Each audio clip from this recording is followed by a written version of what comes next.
Canaan. It's all about Jesus. It's not about religion, it's about relationships. Where beginners are welcome. Where forgiveness is offered. Where hope is alive. And it's okay to not be okay.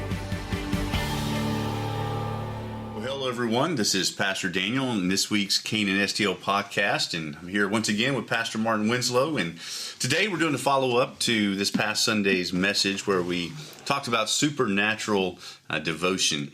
And so, this past Sunday we looked at kind of the third chapter of Titus. And that chapter really lays out a great structure for sharing our testimony. Where we first talk about what was my life like before I met Jesus. How did I meet Jesus? And then how has my life changed since I met Jesus? And this chapter really just is structured that way. Because first Paul talks about before we meet Jesus, and we kind of call that natural selfishness. So, Martin, what's some of the things Paul talks about that just kind of summarizes or, manifests a life of not having Jesus? Yeah, dead in our sin. Walking according to like the course of the world, right? We don't have the ability to live by the Spirit, and so even though because God's given us common grace and like a moral conscience, we might make some good decisions. It's never done out of a heart to please God.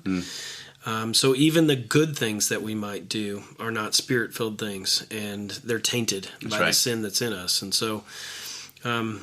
And beyond that, there's just only the ability to walk in the flesh. And so those sinful things that Paul gives and lists in different places like Galatians and Ephesians, we do those things out of a natural affinity according to our nature. That's right. Yeah. Yep, that's right. So, some things that Paul mentions specifically here in this text is foolishness and disobedience and deception and being enslaved to our passions. Having malice, envy, hate, being where we get in a place where we detest one another, and being very divisive. And you just kind of go through this list; it just screams that this is exactly where our culture is today. Yeah. Whether it's the political scene, whether it's even in sports and other venues, neighborhoods. You just get all kinds of division and hate that happens. And what's interesting to me is in our cultural climate, Christians are starting to be called more and more as haters. Yeah. Why do you think that is? Yeah, I think it's because, you look at if you look at this list, you see one of the things that Paul mentions is deceived. And I think that because we live in a postmodern culture and we're in a time and a place where just basic logic doesn't resonate with people anymore, or 1 + 1 = 2 kind of logic in everyday life. I mean, we live in a time, Daniel. I mean, think about this 20 years ago, where people will call a man a woman and a woman a man. How do you reason with someone, right, whenever it's like that? That's right. And I think because we have biblical truth that we adhere to, and we teach not only God's people, but we declare to the world, because the world needs to repent and turn to Jesus. Yeah. And so that is going to make us a target in this cultural climate. That's right. That's right. And so I see deceived as one of those things that we're seeing more and more in our culture today. And then if you move on and you look at like enslaved to various passions, that can be sometimes the catalyst or the reason why people don't want to see the truth, right? Yeah. That's right. Is because there is even a moral conscience in them. And we know like the law brings about the knowledge of sin. And so when you talk about God's law and God's truth and his perfection, you've got one of two choices, right? To repent and to turn and to ask for forgiveness, or to run the other direction. Yeah, that's right. And fight. So it's real interesting. If you go to Romans 1, Paul uses this phrase 3 different times. And number one, in Romans 1, when he's talking about those who, although they know God, they suppress that knowledge, they intentionally disobey and continue following their own path. 3 times we have this said. Verse 24 says, so God gave them up to the lust of their hearts. Then you go on down, verse 26. For this reason, God gave them up to their dishonorable passions. And then you go on down, verse 28. Since they did not see fit to acknowledge God, God gave them up to a debased mind.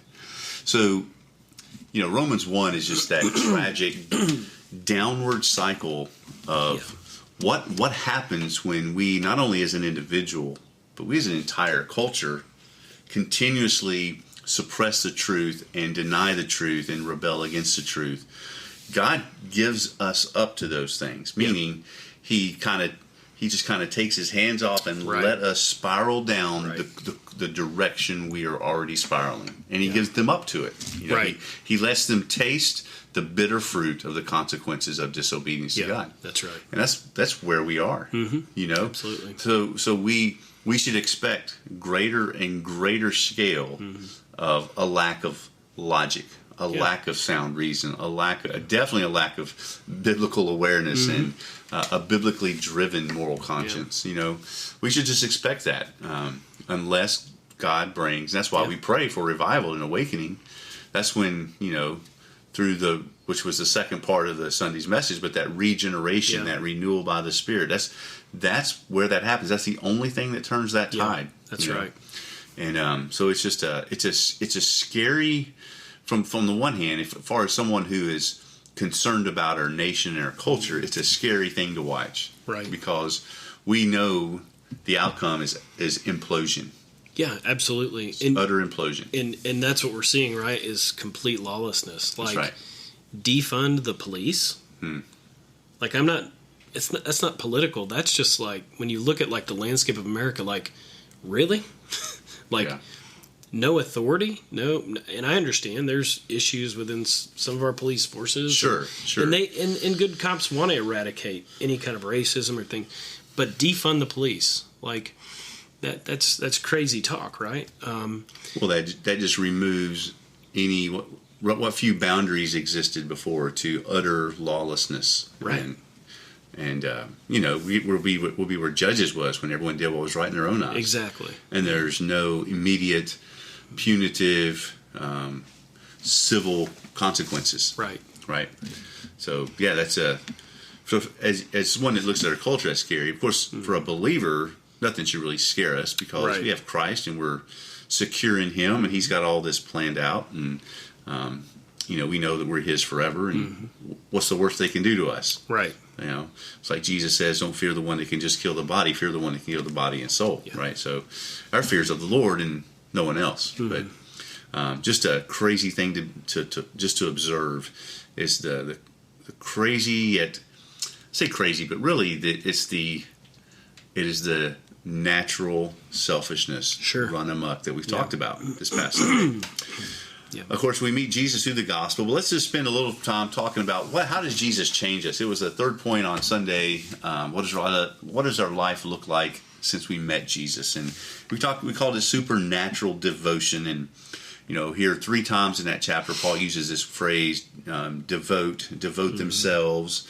And usually it was in the context of devote themselves to good works, with the implication is for the glory of God or because of God's grace. Yeah. And we talked about different areas, but I do want to talk about one particularly, and it's one that we have a great serving church, very serving oriented. But still, I just want to talk about one of the things Paul mentions is this eagerness to serve.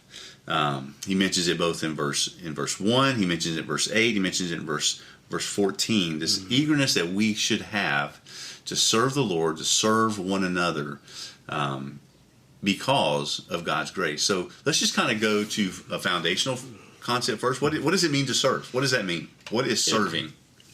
Serving is anytime you put maybe aside your own selfish desires, right? And you seek the needs or the betterment of others. And whatever area of life that might be in, right? Is to humble yourself and to be helpful in some sort of area towards somebody else. Yeah, absolutely. So not only looking out for your own interests, like Philippians talks about, but also the interests of others. That's right.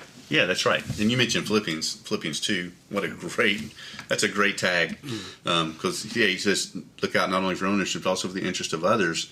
Then he goes right into the ultimate example of that, which is Jesus says, let this attitude be in you, which was in Christ. And he goes through this whole thing about Jesus, theological, they call it the kenosis, the emptying, but it says, even though Jesus, who is in the form of God, did not consider his position as God as something to be clung to or grasped or held onto, but he emptied himself, came in the likeness of man, in the form of a bondservant. So it shows that Jesus was completely selfless and served, right? So just a neat thing. So let's talk about the servant heart. Now, I kind of told a story on Sunday, and it was a true story about when Tara and I we had planted a church in Nashville, and we met in a high school, and we met in a high school cafeteria at first. And so when we got there, we had to fold the cafeteria tables and move them, and they were disgusting. I don't think their custodial staff ever cleaned those things. We had to move all those to the side and set up, we set up about 150 chairs and had to make sure they were lined up right, set up all the sound, carry in all the nursery equipment. We did all that for 5 years, right? And so we would always have guests. And I remember one Sunday we had this guest, and it was a gentleman who's probably, he's probably in his mid-30s at the time, and he had a wife and a couple of kids, and he said, "Hey, we're looking for a new church. We just moved here, and I'll just say my name's Joe Bob, and whatever, a good Tennessee name, right?" And he said, "Hey, I was a deacon at my previous church. I don't know if anything I can do to serve." I said, "Oh, thank you. Yeah, could you grab those tables right there and fold those up and move them out of the way?" And the guy just kind of paused, and he's like, "Well, it's not exactly what I had in mind." He was thinking he wanted to be a deacon at a church, one of the key leaders, right off the bat. And I just needed someone to move some tables and chairs. Right. And because I was in the middle of doing it. And, it struck me. What I saw in that environment of a church plant is you could quickly see the people that really had a servant's heart. Sure. They would do whatever needed to be done. Didn't matter if it was, there were some nasty things we had to clean up on them tables. Yeah. It was, we had drug needles. Wow. Oh, it was just horrible. Yeah, but anyway, I digress. But we could just really see the servant heart. And one time I heard someone say, and that's always just stuck with me, that you may never know how much of a servant's heart you have until you're treated like one. Yeah. When you're treated like a servant, how do you respond? Right. You bow up in pride, or you just go ahead and do it anyway for the glory of the Lord. Yeah. So let's unpack that a little bit. Servant's heart? When you hear that phrase, having a servant's heart, eager to serve, what kind of truth, stories, images comes to your mind? There have been many people through the years that I've watched just in church life but particularly it's the heart's attitude that doesn't seek any recognition. I think where you notice a person maybe over and over again that give themselves to the work, to love other people, to do something in a genuine way. Maybe it's like a kitchen duty, or I think of a guy. He died just a few years ago, but he was the mayor of Lexington, Missouri. A guy named Tom Hayes. He was in his 60s. His kids had all grown up, and he was the mayor of the city. Just a great down to earth guy. And every single week, Tom Hayes would work in the nursery and just love on those little kids with his wife Sherry. Now, Sherry's still alive, and just every week you'd see Tom doing that. And I'm not sure how much, he loved kids, but I think he just did it because it needed to be done. And never sought any recognition, but he was just always there. Yeah. Now, people would thank him, but he didn't do it for that reason. He just was filling a need. Yeah, man, that's awesome. Those people should be commonplace, but those with that kind of servant's heart are not. You know, even in the church, it's not the norm. Right. Especially with children's ministry, you have people cancel last minute, and so a lot of times for good reasons. But you're scraping people coming in last minute, late. Frazzled because they couldn't get their kids out of their house on time. All that stuff happens. But this idea of serving eagerly and serving with excellence to glorify Jesus, I think we inadvertently forget that a lot. Yeah. And it's kind of in our rhythm to kind of give church our leftovers instead of our best. Right. Kind of like we do our families. Guys go to work, give work their best, come home, they're tired, and they give their family scraps. I think we kind of inadvertently do that with the kingdom of God too. And I think sometimes we can develop a heart's attitude, even if it's not said, we can kind of feel owed if we're not careful. Like, well, but if you remember, like in the Sermon on the Mount, Jesus is real clear about, do these things like prayer, fasting, giving, offerings to me in secret, right? Those things are done in secret. And then my Father who sees in secret will reward you openly. That's right. And I think that's important for us to remember, because there have been times when I was in ministry, you could probably think of times with you too maybe, where I was feeling sorry for myself because I was putting in the extra hours, and I didn't really want to do this thing. And I really just had to check my heart. And there's been other times when I've been patting myself on the back because I'm doing so. One time I remember when I was in youth ministry, this was back in Lexington too, I was a young pastor, and we had this young lady who was in a wheelchair, great young lady, and she couldn't get into her house. There was no way for her to get to we lived in a split level, but she could come to the basement, and so I'm out here in my garage, and I'm patting myself on the back for moving boxes so she could get into the first floor. Like, are you kidding me? Like, I deserve something to. It's just weird, how the human mind works. And so even in my good deed, it's tainted a little bit by my sin, and even walking in the flesh. And I'm trying to smack this stuff out of myself. Like, come on, grow up. And so anyway, those things can be tainted as well, in our lives if we're not careful. Yeah, so. Absolutely. Yeah, that's good. I remember, I'll never forget this. So I was serving as a volunteer kind of youth director. I don't remember. It was while I was in the Army. We were in Texas. And there was this family that they kind of just drove up to the church one day, and they had a pickup truck. In the back of the pickup truck, they had a refrigerator, a microwave, and a stove. And they wanted the pastor to come out, so the pastor went out and he met them. They said, "Yeah, Pastor so and so, we really want to donate this to the church. Thought the church would really use these." And what happened was this family had just got all brand new refrigerator, stove, and microwave, and just given their old stuff to the church. Yeah. And and the pastor, and I'll never forget this. I don't know. I would never say something like this, but he said, "Well, thank you, but we want you to give God your best, not your leftovers." Oh, my goodness. And he told them that, right? Yeah. Because, the stove was dented up. And, sure. It was, you could tell it had been well used. I've been there. It may not even worked. We don't know, right?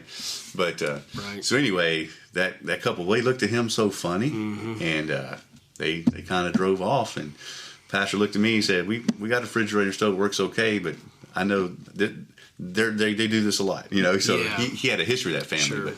but still that line, let's give God our best, not our leftovers. Right. It's like, wow, that's strong. Well, and it's probably good to talk about stories like that. I remember one time a guy bringing a couch to our, it was like broken in half, and he's, and he's wanting a letter to show that he gave a couch worth a certain amount on his taxes. You know what I'm saying? Like, and you've been through that kind of stuff before. Yeah. Another couple one time early on in ministry brought all these suit coats to me. Well, heck, they didn't even fit me, but they wanted a letter that said they give 150. We have to give God our best, and that's not really serving, right? Yeah, that's right. That's right. And so we just got to be careful and check our own hearts and all of that. We can get into that habit of just giving our leftovers or our worst. You see this a lot whenever schools have a can drive.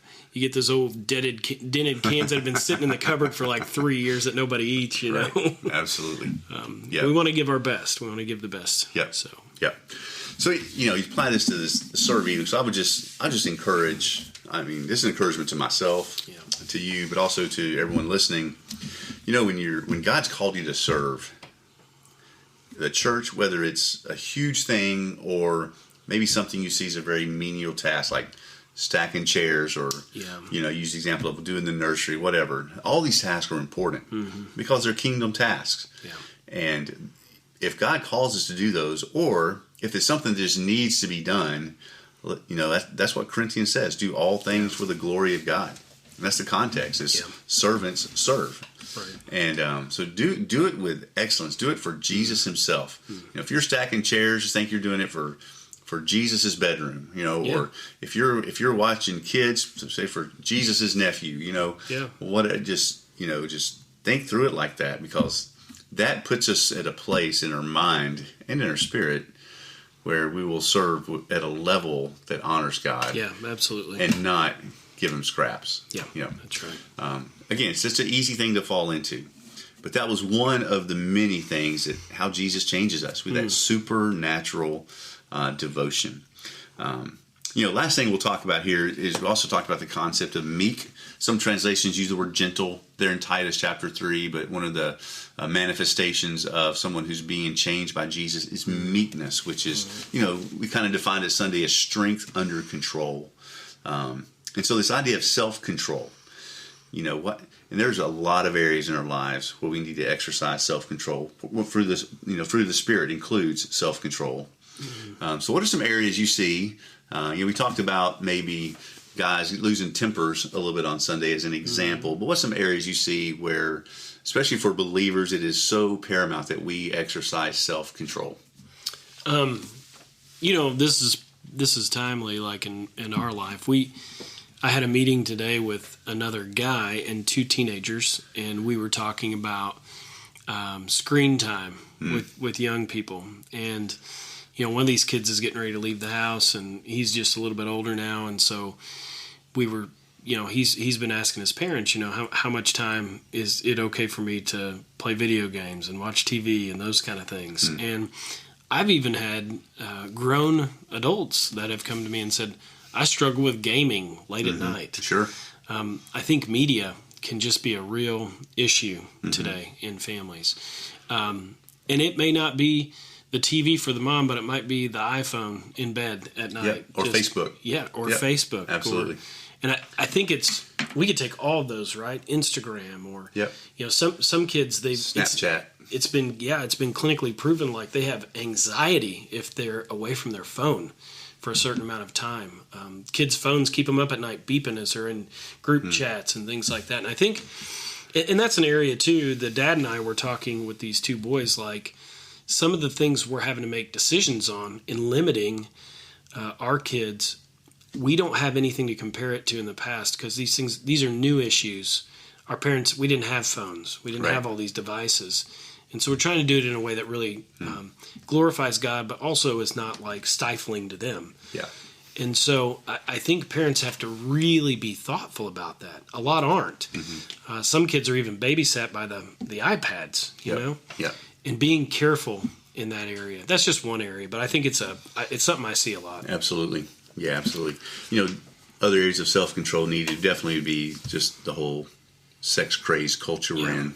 That's a big area where we need self-control, which the screen time affects that because a lot of the screen time gets sexual. Right. And so he's got to be very careful, not only what our kids are watching, but what we're watching ourselves. So, we kind of have that agreement. I have it with Tara that I won't watch any R-rated or mature level movies or shows, especially those that are that way because of sexual stuff or nudity or anything like that. I totally stay away from that. So it's important for us to guard our own heart and mind and eyes and exercise that kind of self-control. And our kids will notice that. Sure. And so, it's just so many areas of self-control that we've got to have. But it's just part of, walking with Jesus and the transformation that Jesus makes in our life. We'll bear the fruit of the Spirit: love, joy, peace, patience, kindness, goodness, faithfulness, gentleness, self-control. Right. It's funny. One of those boys, when I was having that conversation just today at lunch, he said, "What am I going to do if I don't have my?" I said, "Well, why don't you read a book?" And he goes, "I hadn't thought of that." I kid you not. Right. I already did my quiet time. I was like, there's books out there too. Absolutely. Yeah. Absolutely. Yep. Well, so much to talk about here, but just changing gears, just introduce some new topics coming down the pike to our listeners. Martin has just finished. I'm reading now a book called Fault Lines by Vodi Bakum. And so the next couple of weeks, we'll be starting probably a couple of segments on what is critical race theory, intersectionality, how's that apply to our culture today, and why is this? Why is there such an agenda to ram this into our culture, and why is there such opposition to it? So we'll talk about a lot of that because it is a very important, hot topic, not only in our culture, but also in the church, because it is trying to seep into the church as well. So we'll be talking about that. And Probably after that, we will also may spend a little time finally getting to some eschatology, end times discussions a little bit, because I know that's kind of a hot topic these days. Is there seems to be a growing number of scholars and pastors who are going into what's called the post-mill camp. And so what does that mean, and what's been the traditional view? And we'll look at multiple views and have probably do some interviews with some people that holds to each position. So a lot of fun things like that coming down the line. So just stay tuned for all of that. But thanks for tuning in today. We just completed our Churchology series this past Sunday. So next week will be something new. And next week, Pastor Martin and I got to figure out how to come to you, because we will be at Camp Sinago with a bunch of teenagers and kiddos. So that could be a very interesting podcast next week. But we'll get that out to you. So anyway, appreciate all you listeners. Go with the Lord, and we will talk to you very soon. And talk to you next time on Canaan STL Podcast.